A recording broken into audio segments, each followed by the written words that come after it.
Sa mga nangyayaring kaliwat kanang kilos protesta ngayon sa bansa, magde-deploy sila ng mga K9, medical personnel at water assets sa paligid ng Malacanang at Manila Bay sa darating na linggo.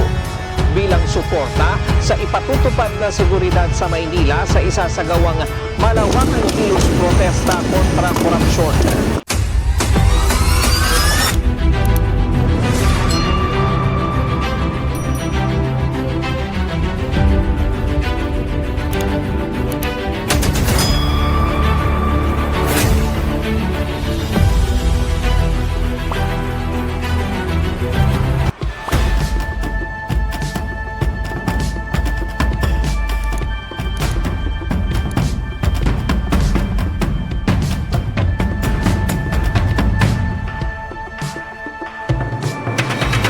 Muli, ang inyong makakasama, Boss Edgar po lamang. Magandang umaga, magandang tanghali, magandang gabi sa lahat ng inaabot ng aking channel, Luzon, Visayas, Mindanao at sa iba yung dagat. Ngayon mga kabusing, ang pag-uusapan natin ngayon, itong gagawing rally ngayong Nobyembre 30. Makibalita nga tayo, pakinggan natin kung anong balita ngayon.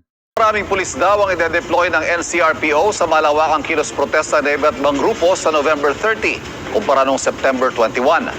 Wala mang namamonitor na security threat, hindi raw inaalis ng pulisya ang posibilidad na may sumubok na manggulo. At nakatutok si Von Aquino. Simula November 28, naka-full alert ang National Capital Region Police Office para sa malawakang kilos protesta ng iba't ibang grupo sa Bonifacio Day sa November 30. Handa na po ang NCRPO simula pa po nung matapos yung ating huling malaking aktibidad. Ang guidance po ng aming Regional Director, Police Major General Anthony Abirin ay klaro, preventive, responsive at syempre ang maximum tolerance para maging maayos ang lahat ng kilos protesta. Ayon sa NCRPO, may permit na rin ang mga organizer sa People Power Monument kung saan inaasahan ng mga organizer na hindi lalagpas sa 50,000 individual ang sasali. Tiyak daw na mas marami silang ide-deploy na pulis sa November 30 kumpara noong September 21 kung kailan nagkaroon ng gulo sa Mendiola. So ito na nga ang balita, mas marami daw ang i-deploy ng pulis katulad nung dati noong September 21. Siguro naisip ng ating ahensya sa kapulisan na mas damihan pa yung mga pulis ngayon. Siguro mas marami yung itatalagang mga kapulisan dahil sa unang-una, ang babantayan nila dyan, yung mga nagrarally mismo, baka magkaroon na naman ng kaguluhan mula dun sa mga rallyista. Hindi katulad ng isinagawang rally ng Iglesia ni Cristo, ay talagang nakita ng buong mundo kung gaano kaayos yung ginawang rally. Bagamat mayroon pa rin tumutuligsa. Bakit daw nagkaganon? Bakit daw napakasiga ng mga Iglesia ni Cristo ukol doon sa mga pulis na nasita ng Iglesia ni Cristo? Ang oras na yun mga kabusing, halos hindi nga yun naramdaman ng mga kapatiran dito sa labas. Medyo ang nakapansin lang doon, yung nandun sa harapan ng Quirino Grandstand. At siyempre, may nakakarinig na rin doon sa mga speaker na mga nandun sa labas. Ngayon, nung panahon na yon, narinig ko na yun pero hindi ko masyadong pinag-ukulan ng pansin. Parang simple lang naman. Dahil nung panahon na yon, naalala ko nung marinig ko yun, bumibili yata ako nun ng banana Q kasama ng aking cameraman dahil nga sa medyo inabot tayo ng gutom doon kay Ikot. Kayo sa pwesto nyo, wag dito. Gusto namin maging mapayapa at gusto namin ipaabot sa gobyerno na wag silang manggulo. Malinaw yan mga kasamang pulis. Pag hindi nyo ginawa, wala kaming kasalanan. Kayo ng gulo, hindi kami.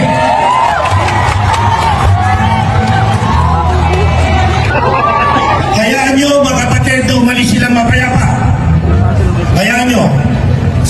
Yun na nga mga kabos, nasita nga sila dahil nandun sila sa loob ng parameter na napag-usapan, dapat wala sila doon. Dahil ang nandun lang, yung mga Iglesia ni Cristo na dadalo sa gagawing rally. Dahil yung po kasing perimeter na yon, yung Quirino Grandstand at yung nasa harapan na Overfield. Yun ang nasasakupan, yun ang perimeter na dapat wala sa loob na yun ang ating mga kapulisan. Pero mga kabus, yung ating mga kapulisan, madali naman nilang naintindihan at madali naman nila itong sinunod. Mga nagmamadali pa nga silang umalis eh.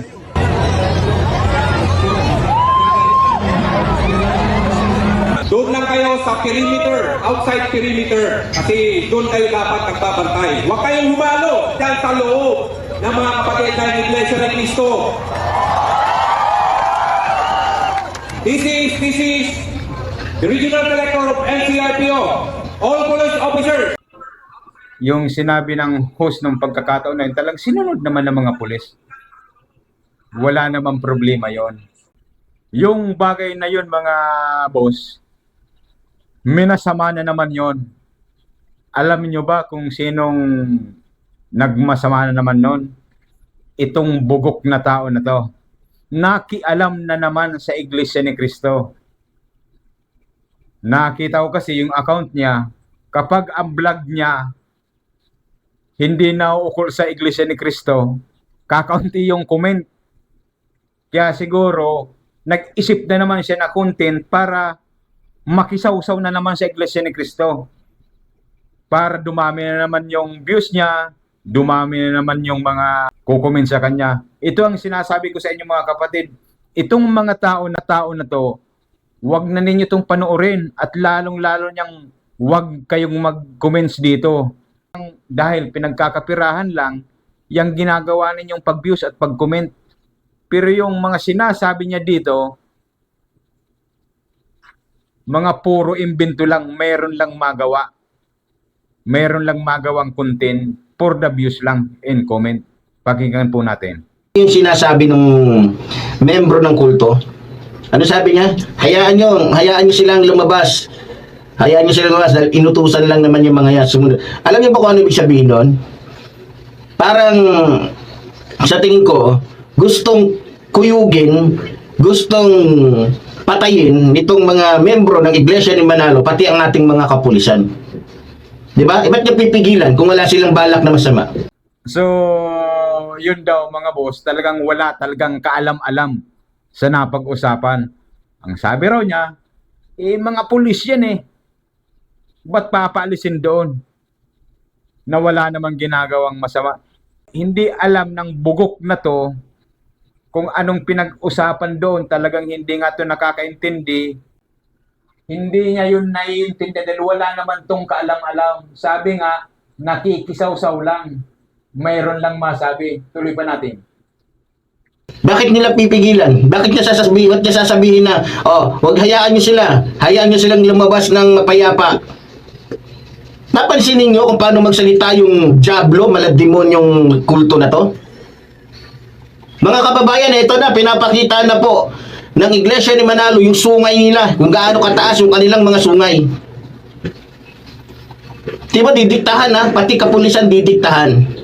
At trabaho ng mga kapulisan, ayusin, tignan, matyagan kung sino yung mga taong gagawa ng masama. Para kinokontrol payata ng mga ulol, mga gago, mga siraulo na Iglesia ni Manalo, pati ang ating mga kapulisan. No? Tingnan nyo kung paano magmando, mga minamahal ko mga kababayan. Tingnan nyo. Siya, perimeter. May sinasabi ko siya, perimeter. Hanggang doon lang kayo sa ganito. Baka nakalimutan yata ng tokmol na to, itong mga Iglesia ni Manalo, sa kahit saan pumuesto yung mga pulis na yan, dahil hindi naman manggugulo yung mga yan, dahil hindi naman mambabato yung mga yan, na trabaho niya magbantay. Akala mo naman, may nalalaman sa police matters. Ito ang pakinggan natin dahil siyang nakakaintindi. Siya ang nakakaintindi dyan. Ang ating mga pulis na armado po dito sa nakahalo sa mga nagrarally. Ano po ang sagot niyo dito? Actually po, nagkaroon po siguro ng hindi pagkakaunawaan yung mga ground commanders na ang deployment po dapat ng ating kapulisan na nagsisilbing security po ay dapat po sa outside perimeter.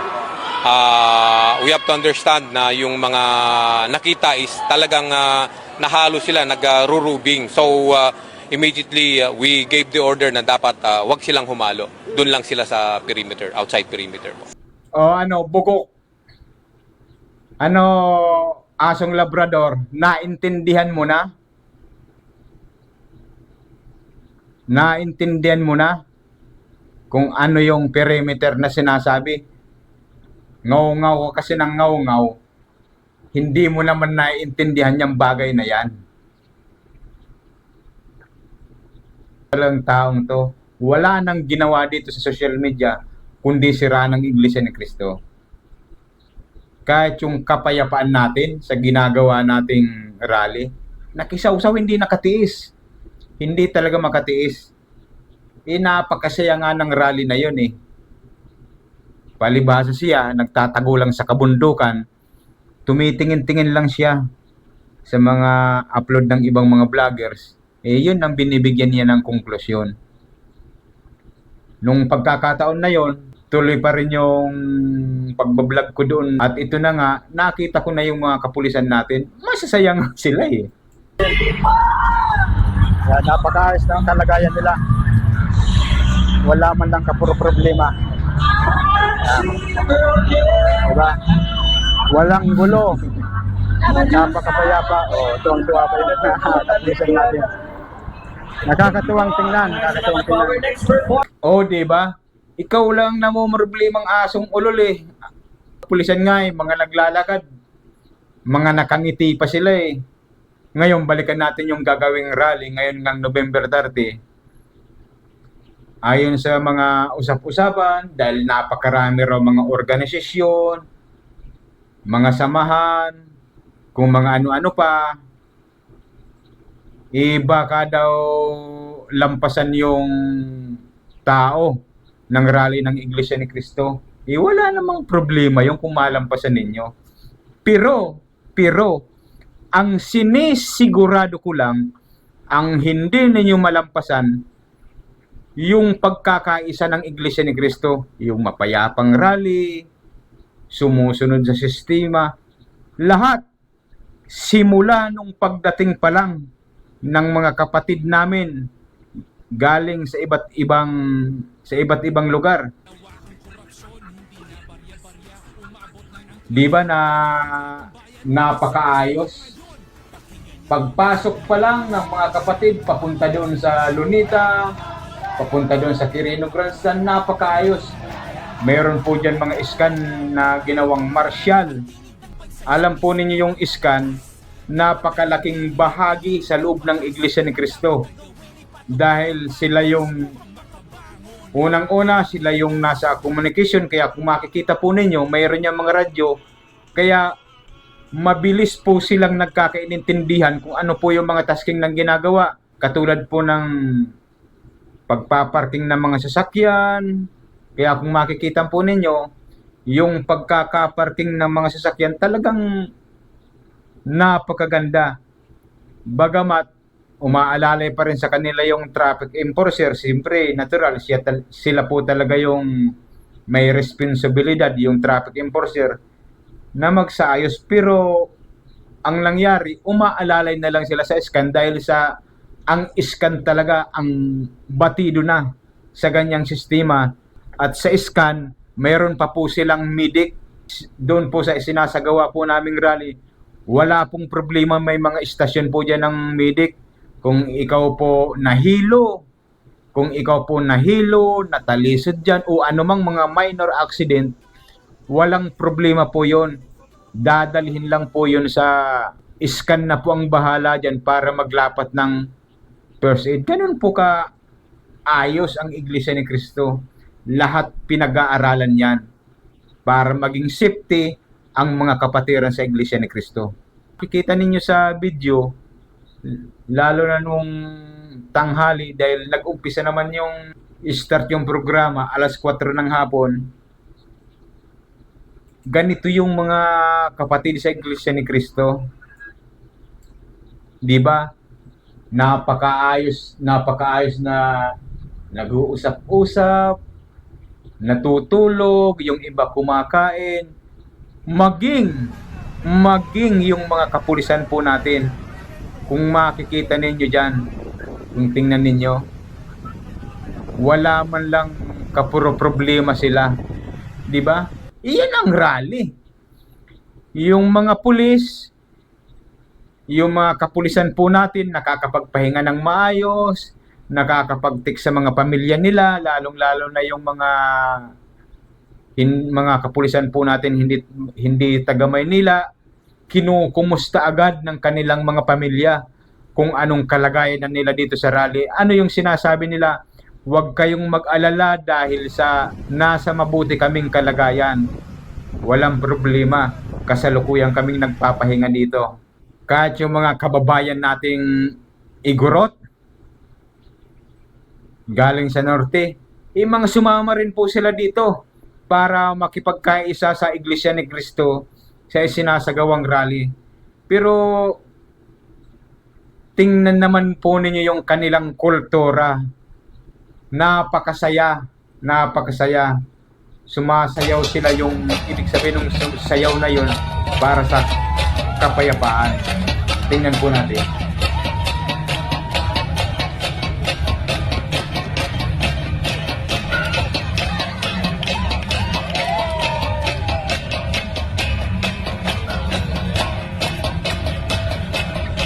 Saan kayo makakakita ng rallying ganyan?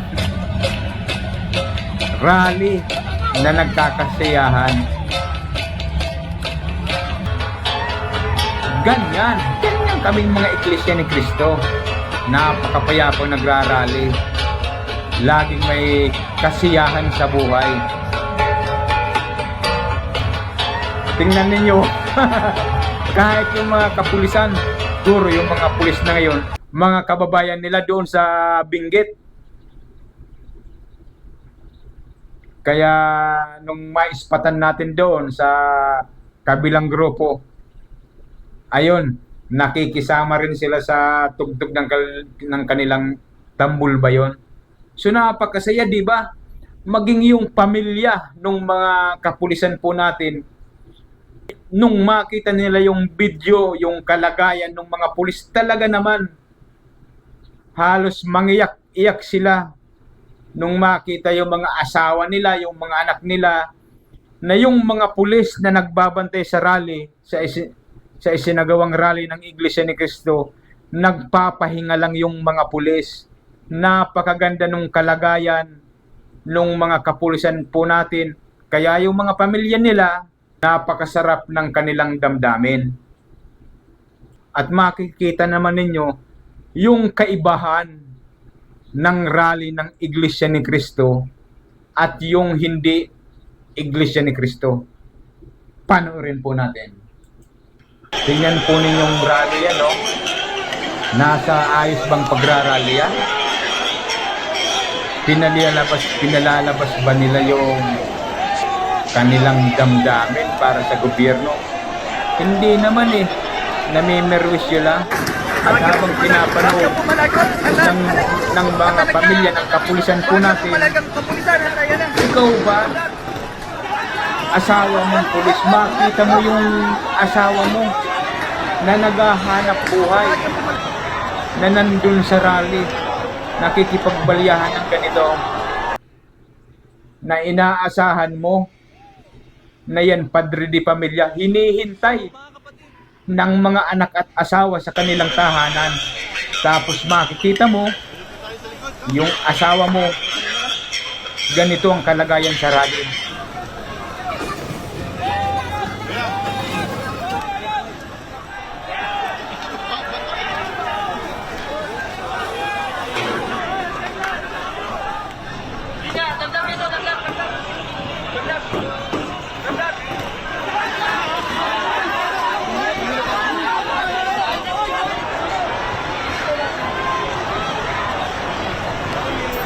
Sabi ko nga, kahit malampasan ninyo ang bilang ng rally ng Iglesia ni Cristo, walang problema yon. Ang natatangi ko lang na ipagmamalaki, yung kapayapaan at pagkakaisa ng rally ng Iglesia ni Cristo. Walang gulo na nangyari.